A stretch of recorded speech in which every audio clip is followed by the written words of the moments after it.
गांव की उस पुरानी हवेली में शामें अब पहले जैसी नहीं रही थीं। सूरज डूबते ही चारों तरफ एक अजीब सी खामोशी छा जाती, मानो दीवारें भी सांस रोककर किसी के इंतजार में हों। बुजुर्ग ठाकुर हरवंश सिंह अब 70 के पार कर चुके थे। उनका इकलौता बेटा राजेश शहर में नौकरी करता था और साल में मुश्किल से 1-2 बार आता। बहू राधिका, जो अभी सिर्फ 8 महीने पहले इस घर में आई थी, अब इस विराट हवेली की एकमात्र जवान सांस थी। हरवंश सिंह दिन भर अपने पुराने कमरे में बैठे रहते, कभी किताबें पलटते, कभी पुरानी तस्वीरें देखते, और रात होते होते उनकी आंखें नम हो जाती। उनकी उम्र ढलान पर थी, मगर दिल अभी भी कहीं अधूरा सा लगता था। बीवी गुजरे 10 साल हो गए थे, बेटा दूर। घर में बस राधिका की पायल की झनकार गूंजती, जो कभी किचन से आती, कभी पूजा घर से। वो आवाज हरवंश सिंह के कानों में मधुर संगीत की तरह उतरती और फिर एक अजीब सी बेचैनी पैदा कर देती। एक शाम बारिश जोरों से बरस रही थी, बिजली कड़क रही थी। हवेली का पुराना बरामदा पानी से तर था। राधिका छतरी लेकर बाहर निकली तो देखा ससुर जी बरामदे में अकेले खड़े हैं, हाथ में पुराना रेनकोट लिए, मगर पहने नहीं। वो बस बारिश को निहार रहे थे, जैसे कोई पुराना गीत याद कर रहे हों। राधिका ने धीरे से आवाज लगाई, ससुर जी, भीग जाएंगे आप। हरवंश सिंह मुड़े। उनकी आंखों में कुछ ऐसा था जो राधिका पहले कभी नहीं देख पाई थी। एक गहरा अकेलापन जो चीख रहा था। उन्होंने हल्के से मुस्कुराकर कहा, तुम अंदर जाओ बहू, मुझे अच्छा लग रहा है। राधिका रुक गई। उस रात वो पहली बार महसूस कर पाई कि इस बुजुर्ग की चुप्पी के पीछे कितना दर्द छुपा है। फिर शुरू हुआ वो सिलसिला जो किसी को पता नहीं था। राधिका ने देखा कि ससुर जी रात को देर तक जागते हैं, कभी पुरानी डायरी में कुछ लिखते हैं, कभी छत पर जाकर तारे गिनते हैं। उनकी सांसें भारी होती, कभी कभी वो बुदबुदाते, काश एक बार फिर कोई अपना सा हाथ मेरे कंधे पर रख दे। राधिका का दिल पसीज गया। वो समझ गई कि ये तन्हाई उनके ससुर को अंदर से खा रही है। राजेश को फोन किया तो वो बोला, देखो राधिका, मैं तो अगले महीने ही आ पाऊंगा, तुम पापा का ख्याल रखना। राधिका ने फोन रखा और सोचने लगी। उसने तय कर लिया। अगली शाम उसने ससुर जी को अपने हाथ से बनी खीर खिलाई। फिर धीरे से कहा, ससुर जी, आज रात आप अकेले नहीं सोएंगे, मैं आपके कमरे में सोफे पर सो जाया करूंगी। आपको अच्छा लगेगा, कोई अपना पास होगा। हरवंश सिंह चौंके। उनकी आंखें भर आईं। बोले, नहीं बहू, ये ठीक नहीं। मगर राधिका ने मुस्कुराकर कहा, आपने मेरे लिए अपना बेटा दिया था ना, अब मैं आपको अपनी तन्हाई नहीं दूंगी। उस रात पहली बार हवेली में 2 सांसें एक साथ चलीं। धीरे धीरे वो सोफा कम होता गया। राधिका ससुर जी के पास बैठने लगी, बातें करने लगी। पुरानी यादें, पुराने गीत, कभी हंसते, कभी रोते। एक रात बारिश फिर हुई, बिजली गुल हो गई, अंधेरा छा गया। राधिका ने ससुर जी का हाथ थामा और बोली, डर नहीं लगता मुझे, जब आप पास हैं। हरवंश सिंह की उंगलियां कांपी। उन्होंने राधिका का हाथ दबाया। उस पल कुछ टूटा, कुछ जुड़ा। फिर एक रात, जब चांद पूर्णिमा का था और हवेली में सन्नाटा भी शर्मा रहा था, राधिका ने धीरे से ससुर जी के सीने पर सिर रख दिया। उनकी धड़कनें तेज थीं। हरवंश सिंह ने राधिका के बालों में उंगलियां फेरी। बोले, बहू, ये पाप है। राधिका ने आंखें बंद कर लीं और फुसफुसाई, पाप तो ये है ससुर जी कि आप इस उम्र में भी अकेले मर रहे हैं। मैंने राजेश से शादी की थी, मगर ये घर मेरा भी है, आपकी खुशी मेरी जिम्मेदारी है। और उस रात पहली बार हवेली की पुरानी चारपाई पर 2 जिस्म एक साथ सांस लेने लगे। गुनाह नहीं, सिर्फ एक बेटे की कमी पूरी करने की कोशिश थी, एक बहू की कुर्बानी, एक बूढ़े बाप की आखिरी ख्वाहिश।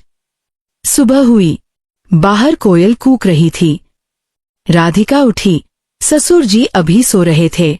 उनके चेहरे पर 10 साल बाद सुकून था। राधिका ने उनके माथे पर हल्के से चुंबन लिया और किचन की ओर चली गई। मगर अब वो रिश्ता बदल चुका था, हमेशा के लिए। दिन गुजरते गए, पर हवेली की दीवारें अब चुप नहीं रहती थीं। रात के पिछले पहर में कभी हल्की हंसी गूंजती, कभी धीमी सिसकियां, कभी बिस्तर की चादर के खिसकने की आवाज। बाहर गांव सोता रहता, कुत्ते भी भौंकना भूल जाते। बस हवेली के अंदर एक नया राग बजने लगा था, जिसे सुनने वाला कोई नहीं था, पर महसूस दोनों कर रहे थे। राधिका अब दिन में भी ससुर जी की आंखों में देखती तो शर्म से नजरें झुक जाती। हरवंश सिंह उसे देखते तो उनके होठों पर एक बच्चे सी मुस्कान आ जाती, वो मुस्कान जो सालों बाद आई थी। कभी कभी वो राधिका के गाल पर उंगली फेरते और कहते, तूने मुझे फिर से जीना सिखा दिया राधू। राधिका बस सिर झुका लेती। उसका जिस्म जवाब देता, मगर जुबान चुप रहती। राजेश का फोन आता तो राधिका सामान्य बातें करती। पापा ठीक हैं? हाँ, बहुत खुश रहते हैं अब। मैं उनका पूरा ख्याल रखती हूँ। फोन रखते ही वो दौड़कर ससुर जी के कमरे में जाती और उनके गले लगकर रोने लगती। हरवंश सिंह उसे चुप कराते, रो मत। ये आंसू मेरे लिए नहीं, तेरे लिए हैं। मैं तो मरने से पहले मर गया था, तूने मुझे जिंदगी लौटा दी। धीरे धीरे राधिका का बदन भी बदलने लगा। उसकी कमर में एक नई नरमी आ गई, चाल में एक नया लचक। गांव की औरतें कहती, राधिका तो दिन ब दिन और हसीन होती जा रही है। किसी को पता नहीं था कि उस हुस्न के पीछे रातों की वो आग है जो ससुर बहू के बीच जल रही थी। एक दिन राजेश ने कहा कि वो 2 हफ्ते की छुट्टी लेकर आ रहा है। फोन रखते ही राधिका के हाथ पांव खूल गए। वो ससुर जी के पास गई, उनके पैरों पर गिर पड़ी। अब क्या होगा ससुर जी? राजेश आ रहा है। हम कैसे? हरवंश सिंह ने उसे उठाया, सीने से लगाया। उनकी आवाज में पहली बार डर था। कुछ नहीं होगा, हम संभल जाएंगे। तू बस मेरे पास रह, बाकी मैं देख लूंगा। राजेश के आने से 2 दिन पहले राधिका ने ससुर जी से कहा, आज रात आखिरी बार, पूरी रात मेरे साथ रहिए, जैसे हमारा अपना घर हो। हरवंश सिंह की आंखें नम हो गईं। उस रात हवेली की सबसे बड़ी चारपाई पर दोनों एक दूसरे में समा गए। राधिका ने ससुर जी को इस तरह चाहा जैसे कोई प्यासा सदियों बाद पानी पीता है। हरवंश सिंह ने उसे इस तरह थामा जैसे कोई डूबता हुआ आखिरी तिनका पकड़ता है। रात भर वो एक दूसरे के नाम की माला जपते रहे। सुबह जब राधिका उठी तो उसके गालों पर आंसुओं के निशान थे, मगर होठों पर सुकून। राजेश आया। हवेली में फिर से बेटे की हंसी गूंजी। राधिका दिन में परफेक्ट बहू बनी रही। राजेश को अच्छे अच्छे पकवान खिलाए, ससुर जी का पूरा ख्याल रखा। रात को राजेश के साथ सोई, मगर उसकी सांसें कहीं और थीं। राजेश को लगा उसकी बीवी अब और प्यार करने लगी है। उसे पता नहीं था कि वो प्यार किसी और को लौटाने की कीमत है। राजेश के रहते दोनों बहुत संभल कर रहे, मगर आंखों की भाषा कोई रोक नहीं पाता। जब भी राधिका ससुर जी को चाय देती, उनकी उंगलियां एक दूसरे को छूती और बिजली सी दौड़ जाती। रात को जब राजेश सो जाता, राधिका चुपके से ससुर जी के कमरे में जाती, बस 2 मिनट के लिए उनके माथे को चूमती और लौट आती। वो 2 मिनट भी दोनों के लिए पूरी रात बन जाते। राजेश के जाने के बाद हवेली फिर से उनकी हो गई। राधिका ने ससुर जी को गले लगाया और रोते हुए कहा, मैं अब और नहीं छोड़ सकती आपको, चाहे कुछ भी हो जाए। हरवंश सिंह ने उसे गोद में उठाया जैसे कोई नववधू को उठाता है और अपने कमरे में ले गए। उस दिन से हवेली के मुख्य दरवाजे पर ताला लगने लगा। दिन में भी राधिका अब ससुर जी के कमरे में ही रहने लगी। उसका सामान, उसकी साड़ियां, उसकी बिंदी, सब वहीं। दोनों ने एक नया रिश्ता गर लिया था, जिसका नाम नहीं था। न ससुर बहू, न पति पत्नी, न प्रेमी प्रेमिका, बस 2 तन्हा दिल जो एक दूसरे में डूबकर पूरे हो गए थे। एक दिन राधिका को उल्टी हुई। उसने सोचा शायद कुछ खराब खा लिया, मगर जब दूसरी बार हुआ तो उसका दिल जोर से धड़का। उसने गांव की दाई को बुलाया। दाई ने पेट देखा और मुस्कुराकर बोली, मुबारक हो बहू जी, 2-2.5 महीने का है। राधिका के पैरों तले जमीन खिसक गई। उसने दाई को चुप रहने को कहा और ससुर जी के पास गई। कमरे में घुसते ही वो उनके गले लगकर फूट फूट कर रोने लगी। हरवंश सिंह समझ गए। उनकी आंखें पहले डर से भर गईं, फिर एक अजीब सी चमक आई। उन्होंने राधिका को सीने से लगाया और धीरे से कहा, ये हमारा बच्चा है राधू, हमारा। राधिका ने सिर हिलाया, मगर दुनिया? राजेश। हरवंश सिंह ने उसके होठों पर उंगली रखी। दुनिया को हम बता देंगे कि मैंने दूसरी शादी कर ली है। कोई सबूत मांगेगा तो मैं कह दूंगा कि तू मेरी रखैल है, मगर ये बच्चा मेरे नाम का होगा, मेरे खानदान का वारिस। राधिका ने उन्हें इस तरह देखा जैसे पहली बार देख रही हो। फिर उसने ससुर जी के पैर छुए और कहा, आप जो कहें, मैं आपके साथ हूं। उसके बाद हवेली में एक नया रंग घुलने लगा। राधिका का पेट बढ़ने लगा। हरवंश सिंह दिन भर उसके पास बैठे रहते, उसके पेट पर हाथ फेरते, बच्चे से बातें करते। रात को वो उसे अपनी गोद में सुलाते और पुराने लोरी गाते। गांव में अफवाहें उड़ने लगीं। कोई कहता, ठाकुर साहब ने शहर से कोई औरत ला रखी है। कोई कहता, अरह, राधिका अब बाहर कम निकलती। ससुर जी ने हवेली के अंदर ही एक छोटा सा मंदिर बना दिया था जहां दोनों रोज पूजा करते। वहां एक दिया हमेशा जलता रहता, जैसे उनकी मोहब्बत की गवाही देता हो।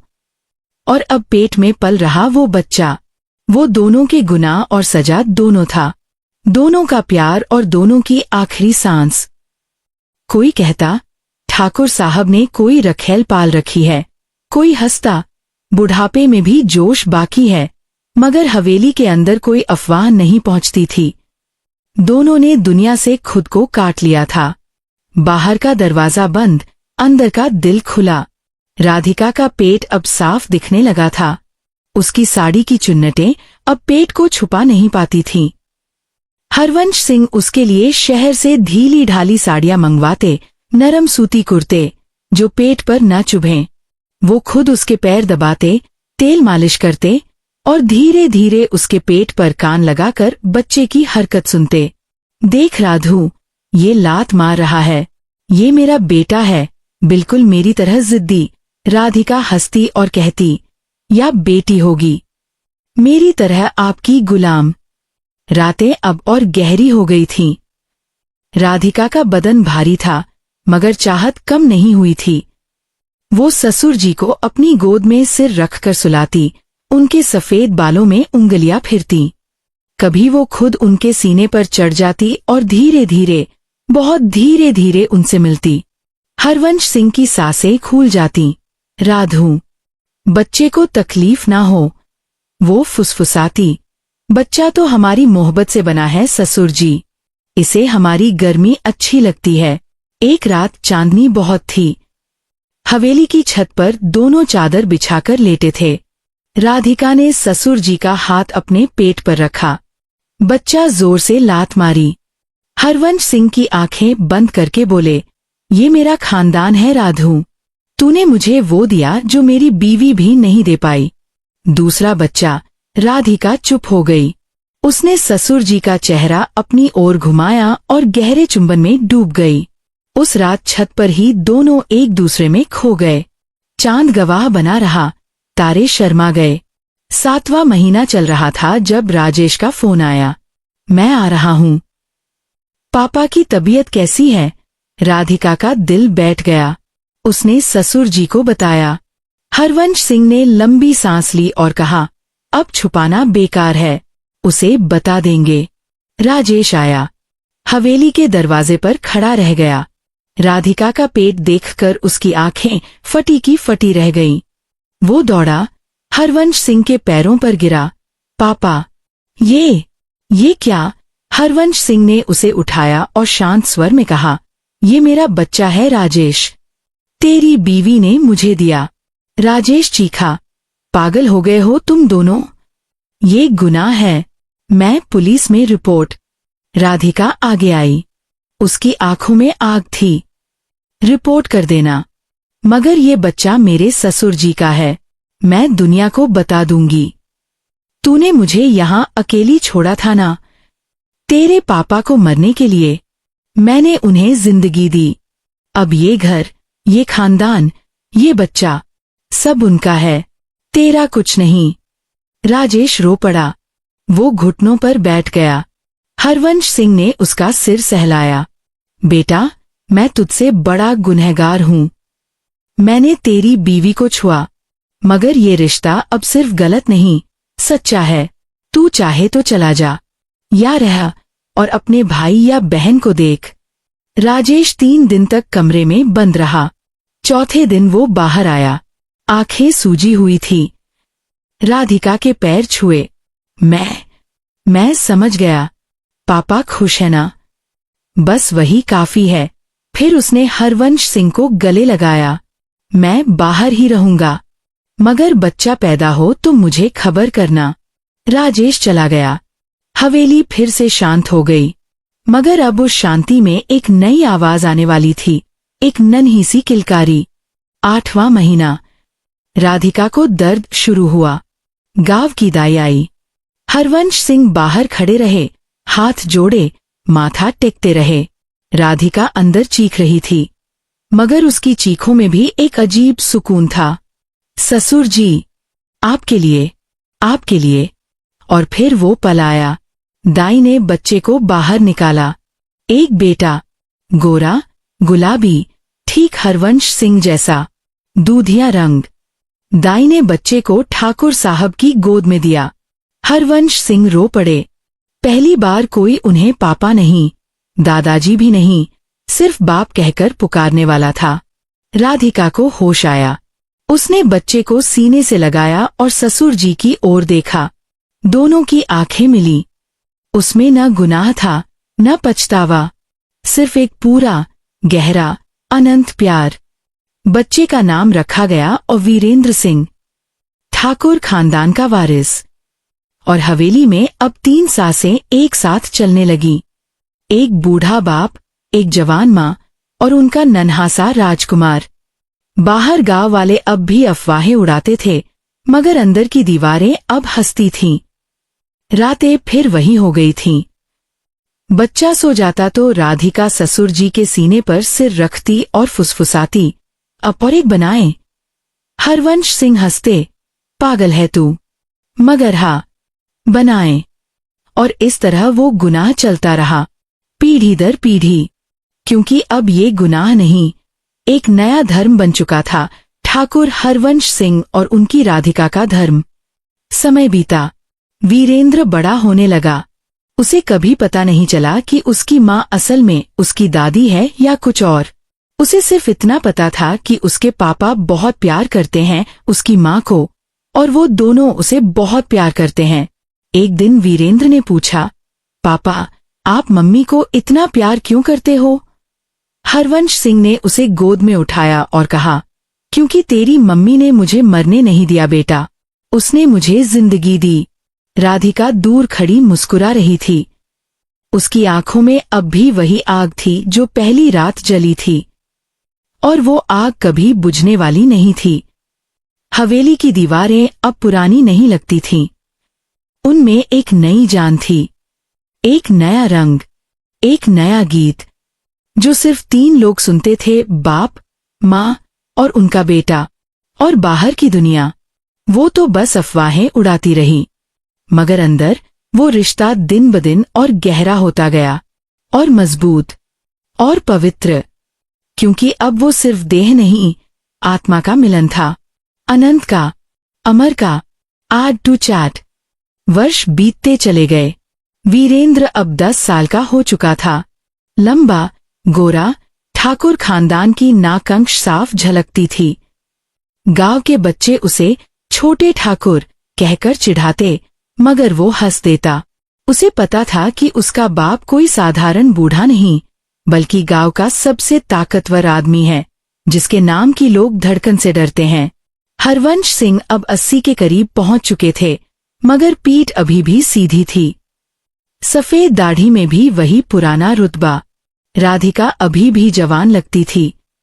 उसकी आंखों में अब ममता का समंदर था, मगर जब वो हरवंश सिंह को देखती तो उस समंदर में आग की लपटें उठती। रात को जब वीरेंद्र सो जाता, दोनों फिर वही पुराने कमरे में पहुंच जाते। अब दरवाजा बंद करने की जरूरत नहीं पड़ती थी। पूरा घर उनका था, पूरा गांव उनका था। एक शाम वीरेंद्र ने पूछ लिया, पापा, मेरी दादी कहाँ है? हरवंश सिंह ठिठक गए। राधिका किचन में थी। उसका हाथ रोटी बेलते रुक गया। हरवंश सिंह ने वीरेंद्र को गोद में उठाया और बोले, तेरी दादी तो स्वर्ग में है बेटा, मगर तेरी माँ ही तेरी दादी भी है, माँ भी है और मेरी जान भी है। वीरेंद्र कुछ समझा नहीं, बस हंस दिया और खेलने भाग गया।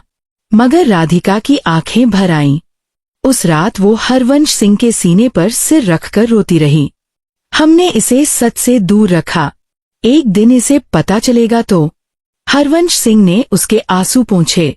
जब पता चलेगा, तब तक ये हमारा प्यार इतिहास बन चुका होगा, कोई कुछ नहीं कहेगा। और सचमुच गांव अब चुप हो चुका था। पहले जो लोग उंगली उठाते थे, अब उनके बच्चे ठाकुर साहब के दरवाजे पर नौकरी मांगने आते थे। हरवंश सिंह ने हवेली के बाहर एक बड़ा सा बोर्ड लगवा दिया था, ठाकुर हरवंश सिंह एवं श्रीमती राधिका सिंह। नाम के आगे कोई बहू नहीं लिखा। गांव वालों ने समझ लिया कि अब ये रानी है इस हवेली की। कोई मुंह खोलने की हिम्मत नहीं करता था। वक्त ने एक और खेल खेला। राधिका फिर मां बनी, इस बार बेटी। नाम रखा हरा राधा। जब दाई ने हरवंश सिंह को गोद में बच्ची दी तो वो फिर रो पड़े। 80 साल की उम्र में दूसरी संतान। गांव में खुसुर फुसुर शुरू हुई, मगर इस बार कोई हिम्मत नहीं कर पाया कुछ कहने की। ठाकुर साहब ने गांव में दावत दी। 7 दिन तक अन्न बनता। जो भी मुंह खोलता उसका मुंह बंद कर दिया जाता। राधा जब 2 साल की हुई तो वीरेंद्र ने पहली बार सच सुना। स्कूल में किसी ने कहा, तेरी माँ तो तेरी भाभी थी ना। वीरेंद्र घर आया और सीधे हरवंश सिंह के पास गया। पापा, सच क्या है? हरवंश सिंह ने उसे अपने पास बिठाया, पूरी कहानी सुनाई, बिना कुछ छुपाए। वीरेंद्र चुप रहा। फिर उसने राधिका को गले लगाया और बोला, तुम मेरी माँ हो, बस यही सच है, बाकी दुनिया जाए भाड़ में। उस दिन से वीरेंद्र और बड़ा हो गया। उसने हवेली की सारी जिम्मेदारी अपने कंधों पर ले ली। राधा बड़ी होने लगी। उसकी शक्ल राधिका पर गई थी, आंखें हरवंश सिंह की। वो जब भी पापा के पास बैठती, हरवंश सिंह उसे गोद में उठाकर कहते, तेरी माँ ने मुझे 2 जिंदगियां दी, तू तीसरी है। राधा हंसती, कुछ समझती नहीं थी, मगर राधिका समझती थी। वो चुपके से आंसू पोंछ लेती। एक रात हरवंश सिंह को सीने में तेज दर्द हुआ। डॉक्टर आए, बोले, दिल कमजोर हो गया है, अब आराम करें। उस रात राधिका उनके बगल में लेटी रही, हाथ में हाथ डाले। हरवंश सिंह धीरे धीरे बोले, राधू, मैं जा रहा हूं, मगर डर नहीं लग रहा। तूने मुझे वो सब दे दिया जो कोई मर्द मांग सकता है, बेटा, बेटी, प्यार, इज्जत, सब। राधिका ने उनके होठों पर उंगली रखी। आप कहीं नहीं जाएंगे। मैंने आपको मरने नहीं दिया था न, अब भी नहीं दूंगी। मगर नियति को कौन रोक पाया है। 3 दिन बाद हरवंश सिंह ने आखिरी सांस ली। राधिका उनके सीने पर सिर रखकर रोती रही। वीरेंद्र और राधा भी रोए। गांव में मातम छा गया। ठाकुर साहब की अंतिम यात्रा में पूरा गांव उमड़ा। कोई नहीं बोला कि ये वही आदमी है जिसने। सब चुप थे, क्योंकि अब वो किंवदंती बन चुके थे। अंतिम संस्कार के बाद राधिका हवेली के मुख्य द्वार पर खड़ी हो गई। सिंदूर की डिब्बी हाथ में थी। उसने मांग में भर लिया, फिर वीरेंद्र और राधा को गले लगाया। बोली, अब मैं तुम्हारी माँ हूं और तुम्हारे पापा की अमानत। ये हवेली, ये खानदान, ये नाम, सब तुम्हारा है। समय फिर चला। वीरेंद्र ने हवेली को और भव्य बना दिया। राधा बड़ी हुई, पढ़ी लिखी, शहर गई, मगर हर छुट्टी में लौटती। राधिका अब 60 के करीब थी, मगर उसकी आंखों में वही ज्वाला थी। लोग उसे ठकुराइन साहिबा कहते। वो हवेली के मंदिर में रोज दिया जलाती और हरवंश सिंह की तस्वीर के सामने बैठकर बातें करती। देखो जी, आपका खानदान बढ़ रहा है, आपकी राधा अब भी आपकी है। एक दिन वीरेंद्र ने शादी कर ली। उसकी पत्नी शहर की पढ़ी लिखी लड़की थी। जब वो पहली बार हवेली में आई तो राधिका ने उसे गले लगाया और कहा, बेटी, इस घर में सिर्फ एक नियम है, प्यार करो और जी भर के जियो। नई बहू कुछ समझी नहीं, मगर बाद में समझ गई, क्योंकि राधिका की आंखों में अब भी वही कहानी झलकती थी जो कभी उसने खुद लिखी थी। राधा की शादी भी हो गई। जाते जाते उसने राधिका के पैर छुए और कहा, माँ, आपने जो जिया वो कोई नहीं जी पाया। राधिका ने उसे सीने से लगाया और फुसफुसाई, तेरे पापा ने मुझे जीना सिखाया था, मैंने उन्हें मरने नहीं दिया। और हवेली में अब नई पीढ़ी आ गई थी। नई हंसी, नई किलकारियां, मगर पुराना मंदिर अभी भी वही था। दिया अभी भी जलता था और राधिका हर शाम उस दिए के सामने बैठती, आंखें बंद करती और मुस्कुराती, क्योंकि उसे पता था उसकी कहानी खत्म नहीं हुई है। वो अब दीवारों में बस गई है, हर ईंट में, हर खिड़की में, हर हवा के झोंके में। और जब तक ये हवेली खड़ी है, ये प्यार जिंदा रहेगा, अनंत तक। आड टू चैट। वर्षों बाद भी हवेली की छत पर हर पूर्णिमा को एक सायं चलती है। लोग कहते हैं कि वो राधिका नहीं, उसकी आत्मा है जो आज भी ठाकुर हरवंश सिंह की प्रतीक्षा करती है। चांदनी में उसकी सफेद साड़ी लहराती है, मांग में सिंदूर अब भी ताजा चमकता है और होठों पर वही मुस्कान जो कभी बुझी ही नहीं। राधिका जिंदा थीं, 90 पार कर चुकी थीं, मगर पीठ सीधी, आवाज में वही मखमली गरज। हवेली अब एक साम्राज्य बन चुकी थी। वीरेंद्र ने इसे स्कूल बना दिया, अस्पताल बना दिया और सबसे ऊपरी मंजिल पर वही पुराना कमरा आज भी बंद रहता था। ताला किसी ने नहीं खोला, चाबी राधिका की कमर में बंधी रहती थी। एक दिन गांव में सबसे बड़ी पूर्णिमा आई। आकाश साफ, चांद इतना बड़ा कि जैसे स्वर्ग भी झुककर हवेली को निहार रहा हो। राधिका ने सारे घर को सजा दिया। वीरेंद्र, उसकी पत्नी, राधा, उसके बच्चे, सब इकट्ठे थे। राधिका ने सफेद साड़ी पहनी, माथे पर बड़ा सा लाल सिंदूर लगाया और सबके सामने बोली, आज मेरी आखिरी रात है इस हवेली में, कल सुबह मैं जा रही हूं उनके पास। सब रोने लगे। वीरेंद्र ने पैर पकड़े, माँ, आप कहाँ जा रही हैं? राधिका ने उसका माथा चूमा और धीरे से कहा, जहाँ तुम्हारे पापा मेरा इंतजार कर रहे हैं, अब देर नहीं करनी। रात को सब सो गए। राधिका अकेली ऊपरी मंजिल पर गई, चाबी घुमाई, दरवाजा खुला। कमरे में वही पुरानी चारपाई, वही लालटेन, वही खिड़की से आती चांदनी। दीवार पर हरवंश सिंह की बड़ी सी तस्वीर टंगी थी। उनकी आंखें आज भी जिंदा लगती थीं। राधिका ने तस्वीर के सामने घी का दिया जलाया, खुद को सजाया जैसे कोई नववधू सजती है। लाल जोड़े में, चूड़ियों से भरे हाथ, मंगलसूत्र जो आज तक कभी नहीं उतारा। फिर चारपाई पर लेट गईं, ठीक उसी जगह जहां कभी पहली बार उन्होंने अपने ससुर को अपना बना लिया था। उन्होंने आंखें बंद की। होंठ हिले, आ रहे हो ना लेने। और फिर कमरे में हवा चली, ठंडी, सुगंधित हवा, जैसे किसी ने उन्हें सीने से लगा लिया हो। राधिका के होठों पर मुस्कान फैल गई। उनकी सांसें धीमी होती गईं।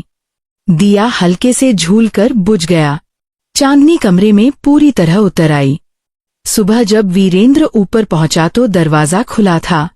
माँ चारपाई पर लेटी थी, हाथ में हरवंश सिंह की पुरानी घड़ी, माथे पर सिंदूर अब भी गीला सा चमक रहा था। और चेहरे पर ऐसा सुकून कि लगता था अभी उठकर सबको गले लगाएंगी। मगर वो उठी नहीं। वो जा चुकी थी, उसी जगह, उसी कमरे में, उसी चांदनी में जहां उन्होंने 70 साल पहले अपने ससुर को वचन दिया था कि मैं तुम्हें कभी अकेला नहीं छोड़ूंगी। उनका अंतिम संस्कार पूरे राजसी ठाट से हुआ। गांव, शहर, दूर दूर तक लोग आए। कोई उन्हें पापिन कहने की हिम्मत न कर सका, क्योंकि अब वो किंवदंती थी। वो औरत जिसने एक बूढ़े ससुर को मरने से बचा लिया, जिसने तन्हाई को हराकर प्यार का साम्राज्य खड़ा कर दिया। और आज भी हर पूर्णिमा को हवेली की छत पर 2 साए दिखते हैं। एक बुजुर्ग ठाकुर, सीधी पीठ वाला, सफेद दाढ़ी में मुस्कान लिए, और उनके साथ उनकी राधिका, लाल साड़ी में, मांग में सिंदूर, हाथ में हाथ डाले। दोनों चांद को देखते हैं, एक दूसरे को देखते हैं, और फिर हवा में घुल जाते हैं। लोग कहते हैं कि वो दोनों अब भी साथ हैं। मृत्यु भी उन्हें जुदा न कर पाई, क्योंकि उनका प्यार न गुनाह था, न पाप। वो तो बस एक सच्चाई थी, जो सांसों से परे, खबरों से परे, समय से परे अमर हो गई। और जब तक ये हवेली खड़ी है, जब तक चांद तारे हैं, जब तक दुनिया में कोई तन्हा ससुर रोता है और कोई बहू उसकी आंखों में अपना आकाश देखती है, तब तक ये कहानी जिंदा रहेगी। क्योंकि ये कहानी सिर्फ राधिका और हरवंश सिंह की नहीं, ये हर उस दिल की कहानी है जो प्यार के नाम पर समाज को ठेंगा दिखाकर भी जीत गया। और यही वजह है कि आज भी गांव के बच्चे जब पूर्णिमा में हवेली के पास से गुजरते हैं तो सहम जाते हैं, क्योंकि उन्हें लगता है कि कोई ऊपर से आवाज दे रहा है, डर मत, प्यार कभी गुनाह नहीं होता, प्यार तो बस प्यार होता है। जय श्री राधे। जय ठाकुर हरवंश सिंह और उनकी राधिका की अमर प्रेम कहानी की।